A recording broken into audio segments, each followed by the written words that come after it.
The Great Hall of the Galactic Council was silent.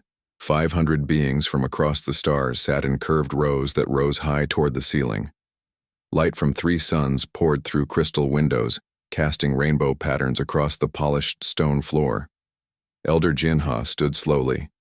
His old bones ached as he rose from his seat at the center table. Though his body was weak, his eyes remained sharp.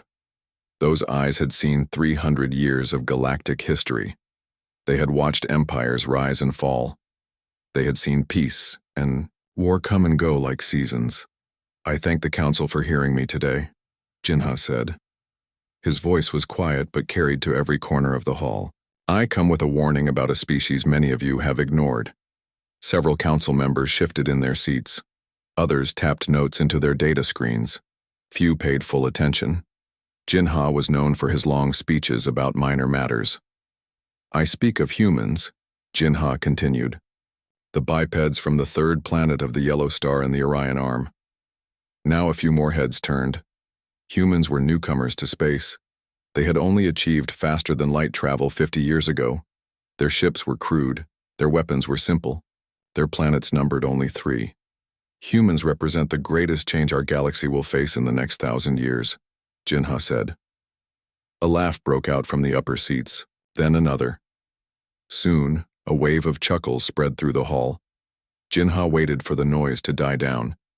He had expected this reaction. It was the same one he had given when he first encountered humans 80 years ago. "You laugh," he said. "As I once did. But I have studied them for 8 decades. I have walked among them. I have read their histories and watched their development. And I tell you now, humans are unlike any species we have encountered." Councillor Quan stood from his seat among the military delegation. His uniform was covered in medals from the border wars.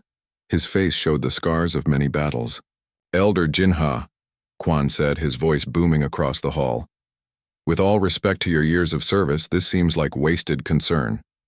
I have reviewed the human military capabilities myself. Their ships are barely able to reach our outer systems. Their weapons could not penetrate even our oldest defensive shields. Their numbers are small." Jinha nodded. "You speak of technology and numbers, Counselor. I speak of something else entirely." He pressed a button on the table before him. A hologram appeared in the center of the hall. It showed a human settlement on their newest colony world, Horizon. The buildings were simple. The technology was basic. 3 years ago, a solar storm hit this colony, Jinha explained. It destroyed their power grid. It damaged their communication systems. It killed their crops. By our estimates, the colony should have failed. The humans should have called for evacuation. He pressed another button. The hologram changed to show the same settlement, but clearly at a later time. The buildings were different, stronger with new designs. Fields of crops stretched in new patterns. A shield dome, primitive but functional, covered the central area. "They did not leave," Jinha said. "Instead, they adapted. They rebuilt. They created new farming methods for the changed soil conditions. They designed buildings that could withstand the increased radiation. They did this without outside help, using only the materials they had on hand." Harin, the young representative from the Science Council, leaned forward. Her eyes studied the hologram with new interest. "This is merely survival instinct," Quan argued. "Many species fight to survive." "No," Jinha said firmly. "Many species survive by doing what they have always done, but better. Humans survive by doing what has never been done before. This is the key difference." Jinha changed the hologram again. Now it showed a human ship in deep space. It was damaged, venting atmosphere from multiple hull breaches. "This scout vessel was hit by micrometeors in the Cygnus Void last year," Jinha explained.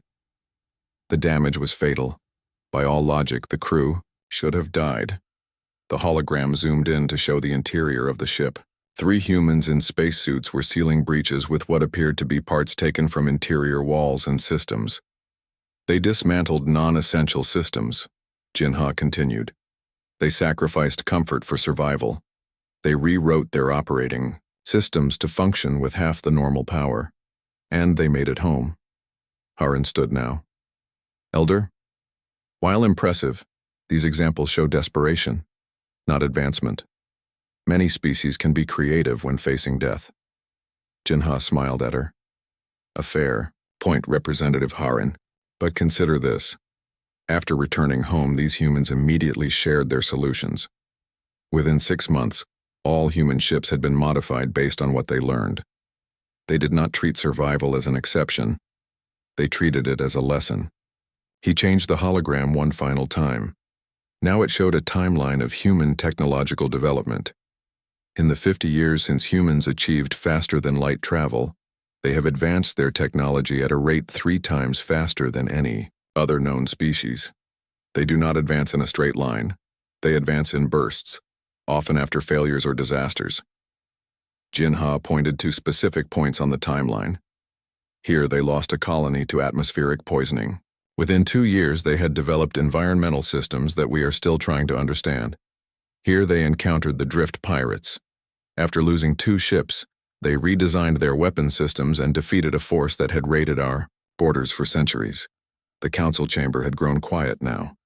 The laughter was gone. But technology is not why I warn you today, Jinha said, his voice growing softer.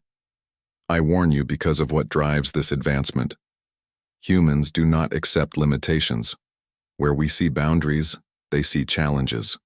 Where we establish balance, they push for more. Quan frowned. You make them sound dangerous, Elder. They are dangerous, Jinha agreed, not because they wish us harm, but because they will change everything. They will not be contained by our rules, our traditions, or our expectations. They will remake the galaxy in ways we cannot predict. Harin's eyes were wide now. What do you suggest we do? Contain them? Limit their expansion? Jinha shook his head slowly. That would be like trying to hold back the tide with your hands. No, we must prepare ourselves for change. We must learn from them even as they learn from us. We must be ready to adapt as they do. Quan laughed again, but the sound held less confidence now. You speak as if these humans are some unstoppable force. They are just one small species among thousands in our galactic council. Jinha looked at him with eyes that had seen centuries pass. The humans have a saying. The stone in the river does not stop the water. It merely changes its course. We can guide them, work with them, learn from them, but we cannot stop them.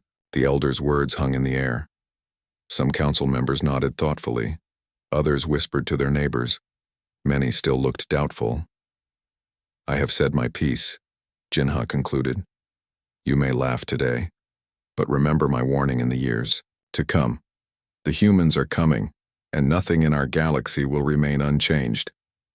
As Jinha returned to his seat, the council erupted in discussion. Most dismissed his concerns. Some made jokes about the primitive humans. Only a few, including the thoughtful Harin, began to wonder if the old elder might be right. None of them knew that at that very moment, a small human exploration vessel was making a discovery that would soon change the course of galactic history forever. 3 months after Elder Jinha's warning to the council, a small ship entered the galactic central system. It was not sleek like the vessels of the council races. Its hull was patched in places. Exposed pipes and wiring ran along its sides. It looked like it had been built from spare parts because it had. The ship was called Pathfinder, and it carried the first official human delegation to the Galactic Council. Harin stood at the viewing window of the Grand Docking Station.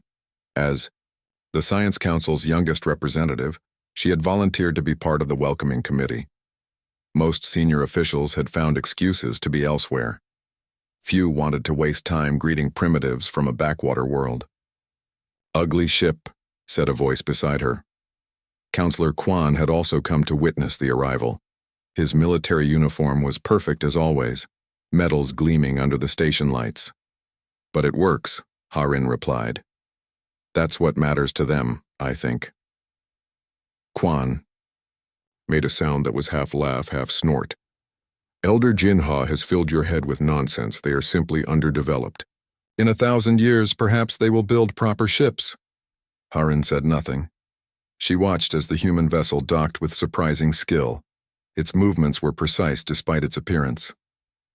The airlock cycled. The door opened. 5 humans stepped onto the station. Harin had studied human biology, but seeing them in person was different. They walked on 2 legs. Their skin came in different colors. They had hair on their heads in various styles. They wore simple clothes with many pockets. The leader stepped forward. She was older than the others, with lines on her face and gray in her hair. Her eyes moved quickly, taking in everything. "I am Captain Lee of Earth," she said in perfect galactic standard. "We bring greetings from humanity." Harin blinked in surprise. Humans had only received language data packets 50 years ago. Most species took centuries to master galactic standard, yet this human spoke without a translator device. "Welcome to Central Station," Harin said, stepping forward. "I am Representative Harin of the Science Council. This is Counselor Quan of the Defense Ministry." Captain Lee smiled and held out her hand. Harin had studied this gesture and reached out to shake it. "We are honored to be here," Captain Lee said. "We have much to learn from the Galactic Council, and we look forward to learning about your species," Harin replied, though she knew most of the council did not share this interest. Quan stepped forward. "Your ship made good time from the border checkpoint. Our records show you arrived 2 days earlier than expected." Captain Lee nodded. "We made some improvements to our engines during the journey. Nothing major. Just a few adjustments based on what we learned about local space conditions." Harin and Quan exchanged glances. Improving faster than light engines during travel was nothing major. Most species took years to test even minor changes to such complex systems. "Your quarters are prepared," Harin said. "Tomorrow, you will meet with various council representatives." "Excellent," Captain Lee replied. "My team is eager to begin discussions. We have brought proposals for trade, cultural exchange, and scientific cooperation."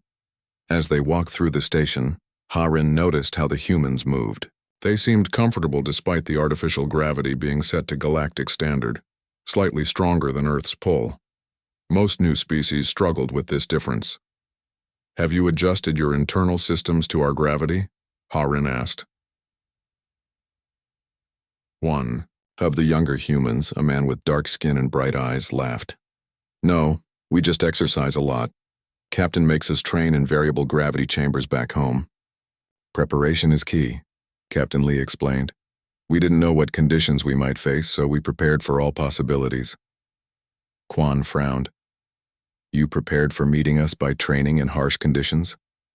"Not harsh," Captain Lee corrected. "Different. We wanted to be ready to meet you as equals, not as visitors who need special accommodations." Harin found this interesting. Most new species expected the council to adapt to their needs. Humans had adapted themselves instead. Later, that evening, after showing the humans to their quarters, Harin met with Quan in the station's observation lounge. "What do you think?" she asked. Quan sipped his drink slowly before answering. "They are more advanced than our reports suggested. Their language skills are impressive, but they are still far behind us." "Did you notice how they modified their ship during travel?" Harin asked. "A lucky adjustment, nothing more," Quan dismissed. "Probably dangerous too. They take risks because they don't know better." Harin wasn't convinced. She pulled up her datapad and accessed the station's sensor. "Logs. Look at this," she said, showing Quan the readings from the human ship. The scans showed that the Pathfinder's engine efficiency had improved by 23% since it was first detected at the border. Its hull had been reinforced in key areas. Its communication system had been fine-tuned to match council frequencies perfectly. "These aren't random changes," Harin said.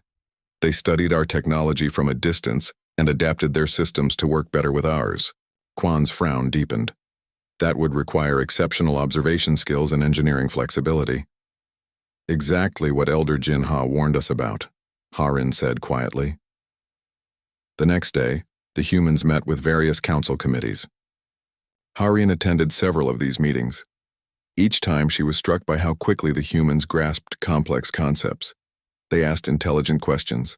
They offered thoughtful responses. They took notes constantly. During the science exchange, one of the humans, a young woman with quick hands and quicker eyes, sketched a modification to a standard medical scanner while the council expert was still explaining how it worked. Would this improve the resolution? The human asked, showing her drawing.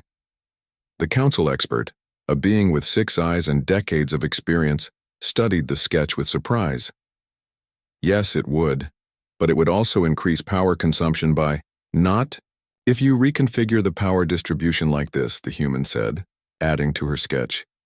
We use a similar approach in our portable field units. By the end of the day, Harin had collected dozens of such examples.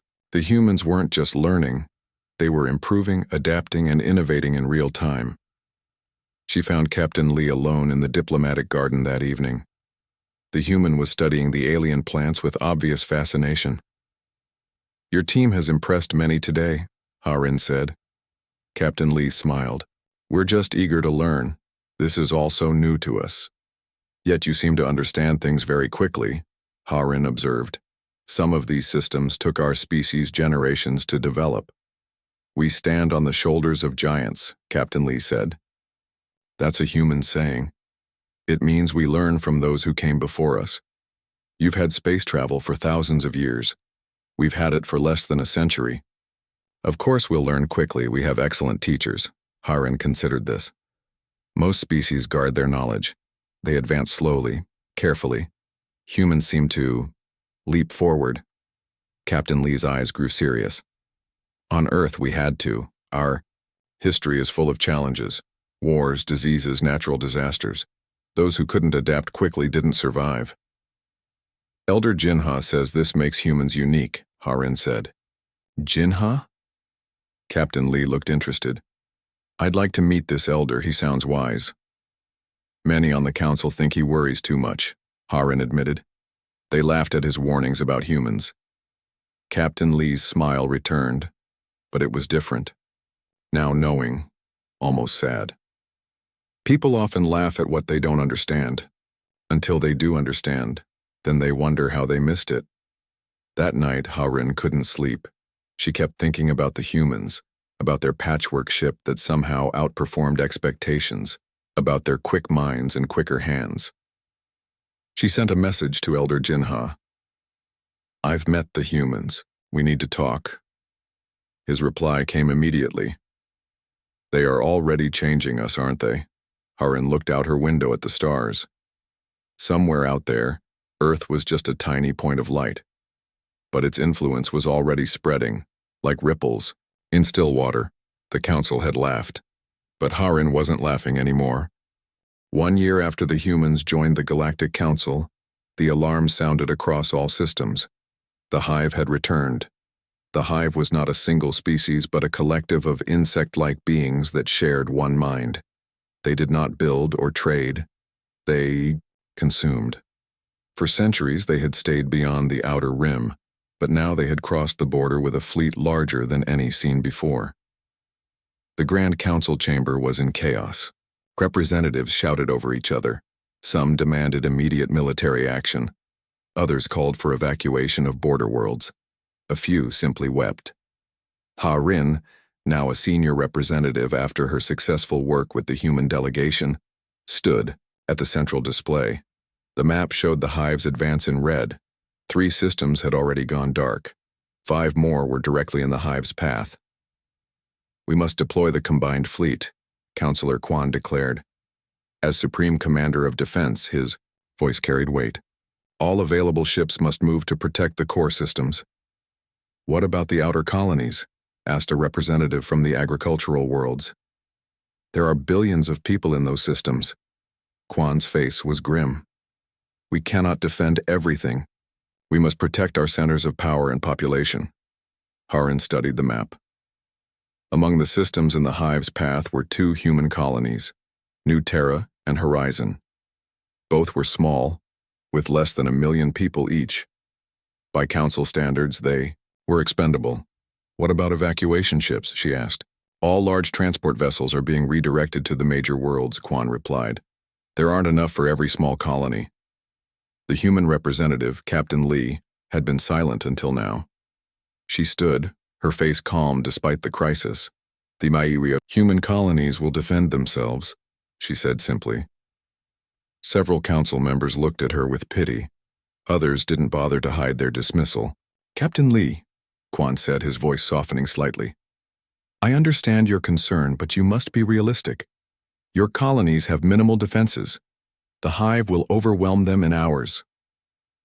"Nevertheless," Captain Lee replied, "we will not abandon our people." Harin watched as Captain Lee left the chamber without another word. The debate continued without her. Plans were made and resources were allocated. The human colonies were written off as regrettable losses. 3 days later, Harin sat in Elder Jinha's private chambers. The old man was frailer now, confined to a hover chair that supported his failing body, but his mind remained sharp. "The humans refused evacuation," Harin told him. "Even when we offered ships for their leadership, they declined." Jinha nodded slowly. "Of course they did. Humans do not abandon their own." "But it's suicide," Harin said. "The hive will reach New Terra tomorrow, Horizon 3 days after that. They have no chance." Jinha's eyes twinkled. "Are you certain of that?" Before Harin could answer, her communication device chimed urgently. It was a priority message from Central Command. She activated it, and Quan's face appeared, his expression a mixture of confusion and disbelief. "Harin, you need to see this," he said. "The hive fleet at New Terra has stopped." "Stopped?" Harin repeated. "What do you mean?" "Just that. They've stopped advancing. We're getting scattered communications from the system. The human colony is still there. They're fighting back." Harin rushed to Central Command, Jinha following in his hover chair. The command center was filled with military officials staring at the main display in disbelief. The screen showed New Terra, a small blue-green world. Around it, the red dots of hive ships were scattered in an unusual pattern. Some were moving erratically. Others were completely still. "What happened?" Harin asked. Quan shook his head. "We're not sure. The humans sent out a signal 3 hours ago just as the hive entered their system. It wasn't in any language we recognize. Then this." A communication officer called out, "We're receiving a transmission from New Terra." The main screen changed to show a human face. It was not Captain Lee, but a younger man. His face was dirty and there was blood on his forehead, but his eyes were bright. "This is Governor Quan of New Terra," he said. "We are still standing. Repeat, New Terra still stands. We have deployed the Harmony Protocol and disrupted the hive's collective consciousness. Request immediate reinforcement to help us push them back completely." The command center erupted in questions. "Harmony Protocol? How did they disrupt the hive mind?" "That's impossible." Harin turned to Jinha, who was smiling faintly. "You knew," she said. "You knew they would find a way." "I suspected," Jinha corrected. "Humans have a unique way of thinking about problems. Where we see an unstoppable force, they look for the small weakness." Quan was already issuing orders. "Redirect the 3rd Fleet to New Terra. Priority 1. I want to know exactly what the humans did and if we can replicate it." Within hours, council ships arrived at New Terra. What they found astonished even the most experienced commanders. The humans had discovered that the hive communicated through specific sound frequencies. They had created a device that broadcast counter-frequencies, disrupting the hive's ability to function as one mind. Without their collective intelligence, the hive ships became confused and vulnerable. "But how did you discover this?" Quan demanded when he spoke directly with Governor Quan. "Our scientists have studied the hive for centuries." The human governor looked tired but proud. "We had less to work with, so we had to look deeper. One of our researchers noticed patterns in the background radiation whenever hive ships communicated. We gambled everything on her theory." "You risked your entire colony on an untested theory?" Quan was incredulous. "We tested it as best we could," Governor Quan replied. "But yes, in the end, it was partly a gamble. The alternative was certain: destruction." News of New Terra survival spread quickly. The council races were shocked.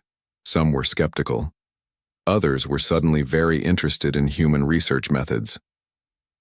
Harin met with Captain Lee in a quiet corner of the council station. "Why didn't you tell us about this Harmony Protocol?" she asked.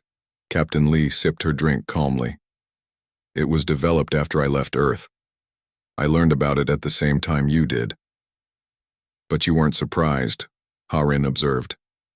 No, Captain, Lee admitted. I wasn't. I know my people. We've faced extinction many times in our history. It focuses the mind wonderfully.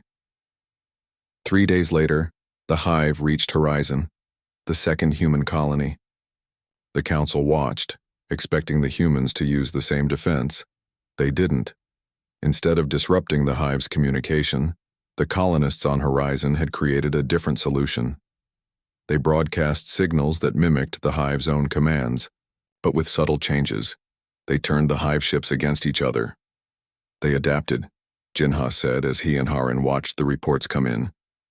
They knew the hive would learn from New Terra and find a way around the disruption. So Horizon developed a completely different approach. How? Harin asked. How do they think of these solutions so quickly? Because they must, Jinha said simply. Necessity drives them in ways other species cannot understand. They do not accept defeat as a possibility. Within 2 weeks, the tide of the war had turned. Human scientists shared their discoveries with the council races. New weapons and defenses were developed at an astonishing pace. The hive began to retreat. In an emergency session of the Grand Council, Captain Lee stood before the assembled representatives. The chamber that had once laughed at warnings about humans now fell silent with respect. The hive threat is not over, she said. But together we have shown that they can be stopped. Humanity offers all our knowledge and resources to continue this fight alongside our galactic allies. Quan, who had once dismissed humans as primitive, was the first to stand in support. The Council acknowledges humanity's contribution with gratitude. We would be honored to fight alongside you. As the council members applauded, Harin looked at Elder Jinha. The old man's eyes were sad despite the victory. What troubles you? She asked quietly. They will never see us the same way again, Jinha replied. And we will never be the same. The change has begun, just as I warned. Is that so terrible? Harin wondered. Jinha shook his head slowly. Not terrible. Simply unstoppable. The humans have shown what they can do when threatened. Imagine what they will accomplish when they feel safe enough to truly create. The council had laughed at Jinha's warnings. Now they cheered the humans as saviors. But only Jinha and Harin understood that this was just the beginning of humanity's impact on the galaxy. The true changes were yet to come. 5 years after the Hive War began, Elder Jinha's health was failing. His body, already old when he first warned the council about humans, could no longer leave his medical chamber. Machines kept him alive, but even the best medical technology could not stop time forever. Harin visited him daily. She had risen to become High Counselor of Science, the youngest ever to hold the position. Today she brought news. The humans have done it again, she said as she sat beside Jinha's bed. They've found a way to predict where the hive will attack next. Jinha's eyes opened slowly. They were cloudy now, but still held the sharp intelligence that had guided the council for centuries. Tell me, he whispered. They noticed patterns in space dust, Harin explained. Tiny changes in particle density that show where hive scouts have passed. Our sensors never detected this because we weren't looking for it. The humans created new sensors specifically to track these traces. Jinha smiled faintly. Always looking. Where others do not. The military is already using this discovery to set traps for hive fleets, Harin continued. Quan says we may end the war within a year. And how is our friend Quan? Jinha asked. Still suspicious of humans? Harin laughed softly. Quite the opposite. He has human advisors in every division now. He says they think differently in ways that help military planning. He has learned. Jinha nodded. But has he understood? Before Harin could ask what he meant, a soft chime indicated another visitor. The door slid open to reveal Captain Lee, though she was captain no longer. Now she was Ambassador Lee, the head of all human diplomatic relations. Elder Jinha, Lee said, bowing deeply. I hope I'm not interrupting. Never, Jinha replied. Come, sit. Tell me of your people's latest miracles. Ambassador Lee sat on the other side of the bed. Her hair was completely gray now and new lines marked her face. The war had aged everyone. No miracles today, she said. Just hard work and cooperation. But I wanted to ask you something, Elder. Something that has puzzled me since we first met. Jinha's eyes twinkled. Ask. How did you know? Lee said simply. How did you know what humans would become to the galaxy? We were nothing when you first warned the Council. Just a small species with big dreams. Jinha was quiet for a long moment. His breathing was labored, and Haran worried the conversation was too much for him. But then he spoke, his voice stronger than it had been in months. I will tell you a story that I have never shared, he said. 120 years ago, before humans achieved spaceflight, I was a young explorer. My ship crashed on a small, blue-green world. Haran gasped. Earth? You crashed on Earth? Jinha nodded slowly. It was forbidden to contact pre-space species. I was stranded, my communication systems destroyed. I expected to die there. Ambassador Lee leaned forward, her eyes wide. What happened? A family found me, Jinha said. A human family in a remote area. I was injured, strange-looking, clearly not of their world. By all logic, they should have feared me, reported me, or worse. He paused, lost in memory. Instead, they took me in. They hid me from their authorities. They treated my wounds with their primitive medicine. The parents taught me their language. Their children showed me their games. For 8 months, they protected me while I repaired my ship using parts they helped me find. I never heard this story in our contact history, Ambassador Lee said. Because it is not there, Jinha replied. When I finally returned to the Council, I reported my ship lost in an asteroid field. I was rescued by passing traders. I told no one the truth. Why? Haran asked. Because I knew what would happen, Jinha said. The Council would have quarantined Earth. They would have placed monitoring stations to ensure humans developed properly, according to Council standards. They might even have interfered to slow human progress, fearing what I had seen. What had you seen? Ambassador Lee asked quietly. Jinha's eyes fixed on hers. I saw a species that helped an alien with no expectation of reward. I saw children who accepted difference without fear. I saw adults who broke their own rules to do what they felt was right.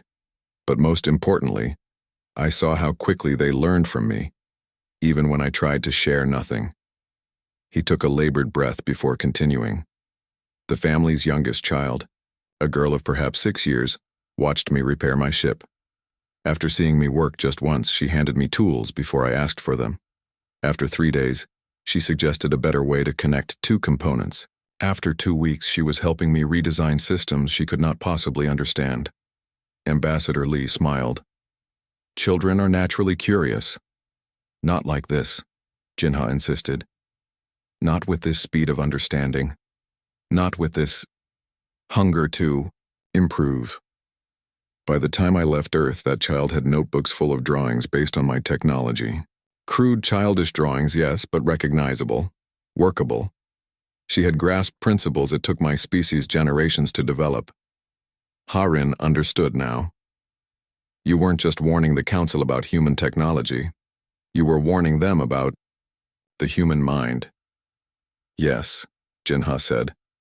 I knew that once humans reached the stars, they would not advance step by step as other species do. They would leap forward, taking what they learned and transforming it into something new, and they would do it not in centuries but in years or even days.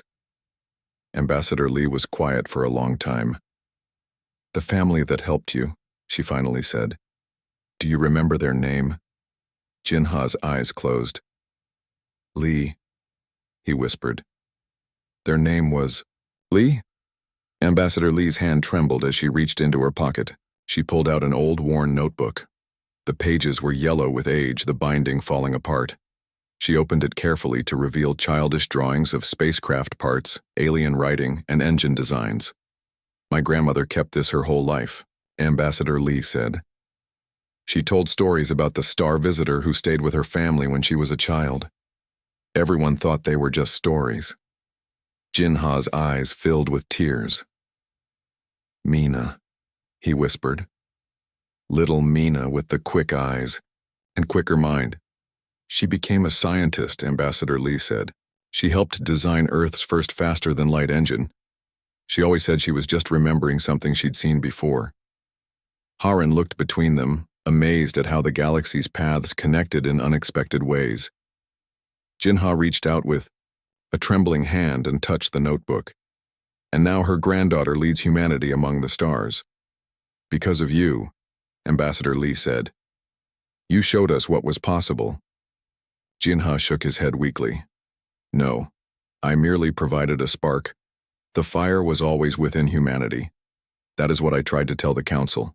That is why humans are unstoppable, not because of your technology or your numbers, but because of how you think, how you dream, how you refuse to accept limitations." His breathing became more labored and the medical monitors beeped in warning. "I should go," Ambassador Lee said, standing. "You need rest." "No," Jinha said firmly. "I need you to understand, both of you." His eyes moved between Lee and Harin. "The galaxy is changing. The old ways are ending. The Council laughed when I warned them, but soon they will have to choose." "Choose what?" Harin asked. "Whether to fear the change humans bring or embrace it," Jinha said. "Whether to resist the unstoppable or join it." Ambassador Lee carefully placed the old notebook in Jinha's hands. "Keep this," she said. "A reminder that sometimes the greatest changes begin with simple kindness." Jinha clutched the book to his chest. "The Council will need guidance in the years ahead. They will need those who understand both the old ways and the new." He looked at Harin meaningfully. She nodded, understanding the task he was passing to her. As Ambassador Lee left, Jinha motioned Harin closer. "Remember," he whispered, "it is not human technology that makes them unstoppable. It is not even their adaptability. It is their capacity to care about things beyond themselves, to help without reason, to change not just because they must, but because they can imagine something better." Harin took his hand. "I will remember." The Council laughed, Jinha said, his voice fading. "But soon, very soon, they will understand what I have always known. Humans are the future of our galaxy. And that future will be remarkable." His eyes closed, and he slept. Harin sat with him through the night, thinking about humans, about change, and about the unstoppable force that had entered their galaxy not with weapons but with curiosity and determination. The Council had laughed, but Jinha had spoken the truth all along. 10 years after the end of the Hive War, the Grand Council chamber looked very different. The ancient hall had been rebuilt after a final, desperate Hive attack damaged much of the central station. The new chamber was larger, with better acoustics and advanced display systems. But the biggest change was not in the building itself, but in who filled its seats. Humans now sat in every section. They served as representatives for their own worlds and as advisors to other species. Their ideas and energy had spread throughout the galactic community like ripples in a pond. High Counselor Harin stood at the center of the chamber. At 42, she was still young by her species' standards, but her experiences during the war had given her wisdom beyond her years.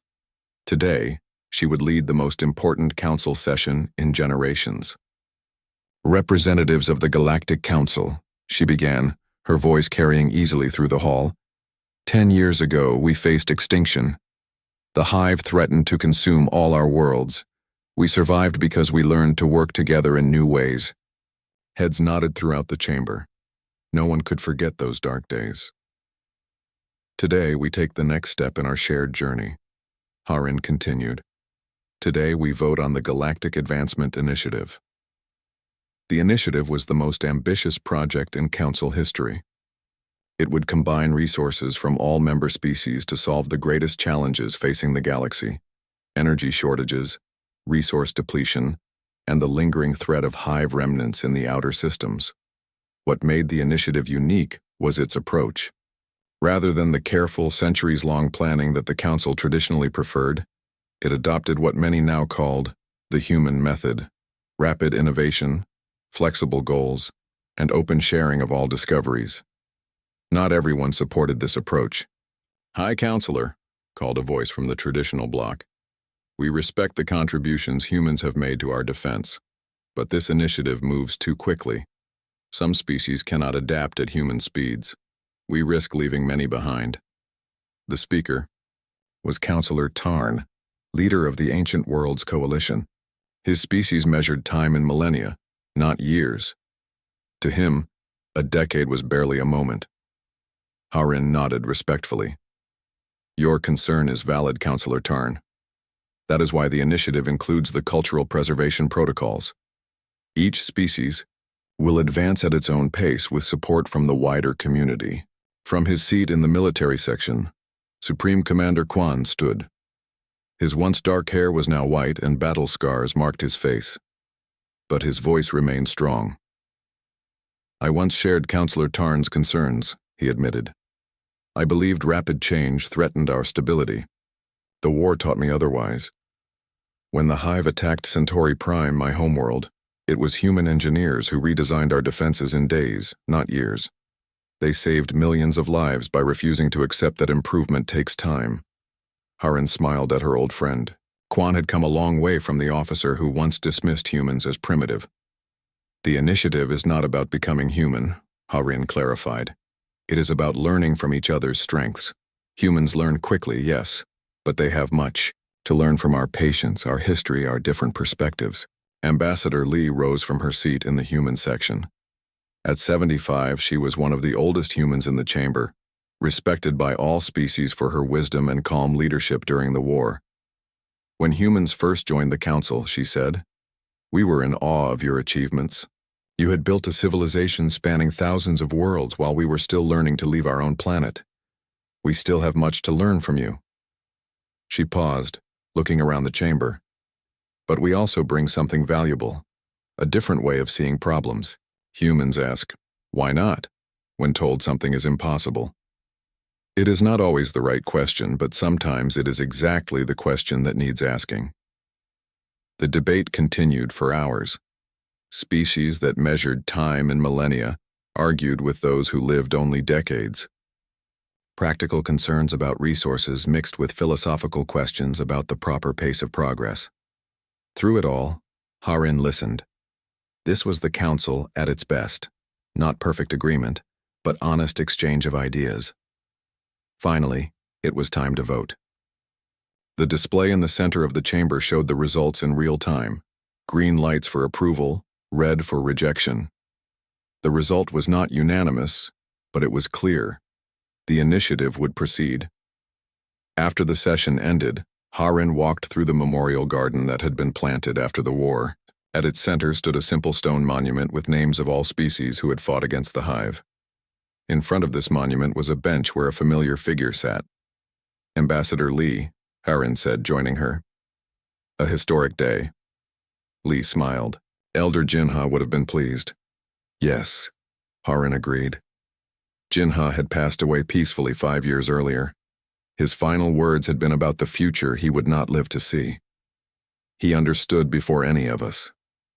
They sat in comfortable silence, for a moment, watching younger council members walk through the garden. Human and alien children played together on the grass, their laughter a reminder of what they had fought to protect. "I've been meaning to ask you something," Harin said finally. "Something I never understood about humans." "Ask," Lee replied, echoing Jinha's word from long ago. "During the war, when the Hive attacked human colonies, your people refused to retreat even when victory seemed impossible. Why?" Lee considered the question carefully. "There's an old human saying, 'Where there's life, there's hope.'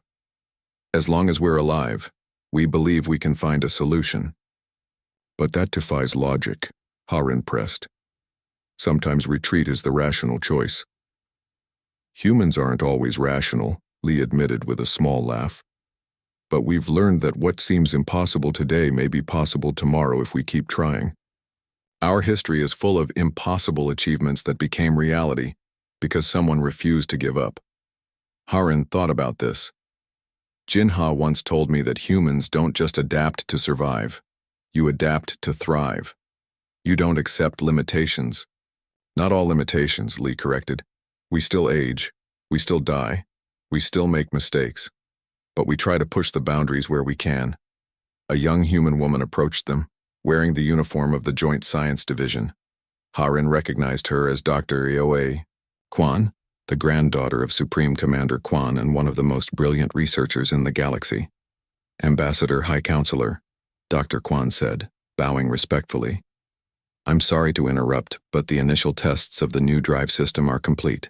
I thought you'd want to know right away. Haran sat up straighter. The new drive was a key part of the initiative, a propulsion system that could reach the distant galaxies beyond their own. And? Ambassador Lee asked. Dr. Kwan's face broke into a wide smile. It works. Better than we predicted. The simulation shows we can reach Andromeda in 15 years instead of 50. Haran felt a thrill run through her. Andromeda, the nearest major galaxy to their own, yet still 2.5 million light-years away. No species had ever traveled between galaxies. That's wonderful news, Haran said. When can we begin construction of the actual drive? That's the best part, Dr. Kwan replied, her eyes bright with excitement. We don't need to build it from scratch. We can modify existing ships using the new principles. The Human Centauri research team is already preparing the first test vessel. After Dr. Kwan left to share the news with others, Haran turned to Ambassador Lee. 15 years to reach another galaxy.